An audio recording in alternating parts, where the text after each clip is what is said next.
আপনি জানেন না, কিছু জানেন না স্যার, আমি কিছু জানি না এই টিকেটে তো 700 করে লেখা। স্যার। এখানে 700 কে লেখছে, কোথা থেকে নিচ্ছে আমরা তাও জানি না। এগুলো হচ্ছে ব্লাড থাকে বাইরে, হটলাইন বিক্রি করে, এরা এই কাজগুলো তাহলে করে, আপনি স্যার। আজকে টিকিট যে বিক্রি করছেন এগুলোর আমাদের রিপোর্ট দেন। আমার তো এখানে সব প্রিন্ট, এখানে সব আমাদের কম্পিউটার ডিভাইস। বলেন যে এটা আপনার টিকিট না, তাহলে এগুলো কোথা থেকে আসছে? এগুলি সিজ করছি কোথা স্যার, থেকে সিজ করছে? সিজ করছি কার এগুলি, থেকে স্যার। সিজ করছে? এই যে কাউন্টার গুলি থেকে সিজ কার কাছ করছি থেকে আমি। বলেন, নাম বলেন।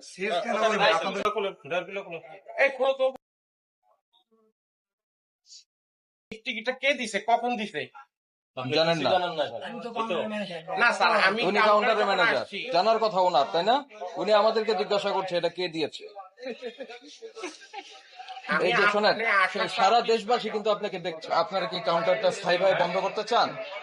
না, বন্ধ করবো তো এখান থেকে যে টিকিট দিয়েছেন এটা অস্বীকার করছেন কেন আপনারা? আমি তো আমাদের সিস্টেম এটা দিল কেন বুঝলাম না। দেখি সরেন, আপনি সরেন, এক পাশে দাঁড়ান। মিথ্যা কতক্ষণ বলবেন? এই চালান সব ছিঁড়ে ফেলছেন কেন? চালান আর গুলো কই? তাহলে তো এটা ওই এক গাড়িতে একটা দেয়। হ্যাঁ কই আপনার কপি কই? এগুলি স্যার গাড়ির সাথে চলে যায়। এটা বুঝলেন না তো? কি বুঝি নাই। মানে এটা হলো চালানে একটা গাড়ি যাইতে একটা চালান লিখে দেয় এই। আর কি? এগুলি গাড়ির সাথে চলে যায়, কে কত বিল কি করলো এটা, কিভাবে আসলো এখানে বলেন? এটা আপনার মেইন কাউন্টার না? ফোনে স্যার, জানান। আপনাদের সামনেই তো আমি। হ্যাঁ, আমার পেছন থেকে আপনি ফোন স্যার, আমি কিভাবে আপনাদের সামনে থেকে ফোন করবো স্যার? একদম রেকর্ড আছে, সবগুলিতে ফুটেজ আছে। আমি কি ফোন করছি আপনি কাউকে স্যার? বিপদে পড়বেন। আমাদের কি আর গাড়ি চলবে নাই কোনো, নাকি আজকে লাস্ট? হ্যালো, আজকে লাস্ট কিনা বলেন? না, স্যার। তাহলে আজকে লাস্ট হইলে আপনারা এইভাবে কাউন্টার ছেড়ে পালাইছেন কেন? আপনাকে ভয়ে এখানে ভয়ের কিছু নাই। 50,000 টাকা জরিমানা, এখানে কি স্যার ভয়ে কেউ থাকবো? কেন আপনি যদি অপরাধ না করেন ভয় কেন লাগবে? স্যার, আমার তো কোনো আপনি অপরাধ। চুরি না করলে ভয় কেন? আমরা তো আমাকে চুরি- বলেন, ওইখানে একটা যাত্রী পাইছেন আমার কাছে আপনি? আপনার চুরির প্রমাণ আমরা পেয়েছি আপনার কাউন্টারে। কোথায়?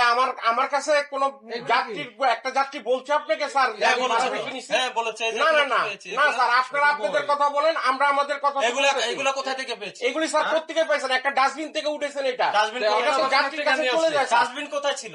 ডাস্টবিন আমার কাছে ছিল, এটা কি যাত্রীর টিকিট? আপনার কাছে যাত্রী ছিল, নেয় আপনি নাই এটা। ফেলেছেন সেখানে। এটা তো যাত্রী নেয় নাই। আর এটা আমরা আপনার ক্যাশ কাউন্টার এটা যাত্রী নেয় নাই। এটা আপনার কাউন্টার এটা এখন আপনার এখানে 600 তো টাকা, proof আছে, হ্যাঁ। 600 টাকা তো আপনার 550 টাকার ভাড়ার জায়গায় হ্যাঁ। 50 টাকা কি বেশি নিবে না স্যার? বেশি এটা নিয়েছেন, বাজারে। না ওদিকে ঘুরে বলেন। 50 টাকা বেশি নিয়েছেন কিনা ওদিকে ঘুরে বলেন। বলেন, গণমাধ্যমকে বলেন। স্যার 50 টাকা কি বেশি নিতে পারবো না? ওইখান থেকে পুরো গাড়িটা খালি আসে স্যার, ওইখান থেকে পুরো গাড়িটা খালি আসে স্যার। আমার ব্রিজ ভাড়া কে দিব? আমার তেলের খরচ কে দিব? আর আমার আজকে রিক্সা ভাড়া আপনি দিতে 700 হবে টাকা স্যার। করে বিক্রি করেছেন। স্যার, আপনাদের বিবেকের কাছে স্যার আমি বিচার দিতেছি। এই আপনার বিবেকের কথা বলেন না। আপনাকে বিবেকের কাছে বিচার দিতেছি। আমাদের একজন একটা গাড়ি এখান থেকে যদি 600 টাকা যায়, আমি 550 টাকা ভাড়ার জায়গায় কোন তো ভাই দেখা এই যে গেছে দেখেন, আমার ওইখান থেকে পুরো এই গাড়ি আপনি কথা